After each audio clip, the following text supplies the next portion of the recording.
अस्सलाम वालेकुम नाज़रीन, यहाँ पर आपको एक ब्रेकिंग न्यूज़ से आगाह करते चलें कि शोएब मलिक आज का तीसरा T20 बांग्लादेश के खिलाफ नहीं खेलेंगे। इससे पहले अगर आप हमारे चैनल पर न्यू हैं या पहली बार विज़िट कर रहे हैं तो चैनल को सब्सक्राइब करें, साथ दिए गए बेल आइकन को दबाएं, शेयर करें, कमेंट करें ताकि हर नई आने वाली वीडियो आप तक बआसानी पहुँचती रहे। तो आपका कीमती वक्त ज़ाय किए बगैर चलते हैं वीडियो की तरफ। शोएब मलिक आज बांग्लादेश के खिलाफ नहीं खेलेंगे। कौमी टीम के साबिक कप्तान शोएब मलिक ने बेटे की तबीयत ख़राब होने के बाद T20 स्क्वाड छोड़ दिया।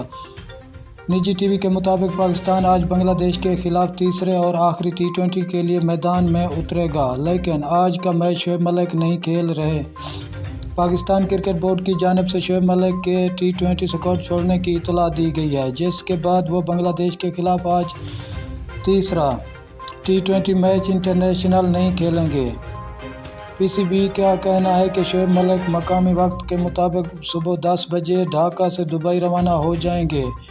ज़राए के मुताबिक शोएब मलिक की जगह इफ्तिखार अहमद को खिलाए जाने का इम्कान है, जबकि शाहनवाज धोनी का भी आज खेलने का इम्कान है।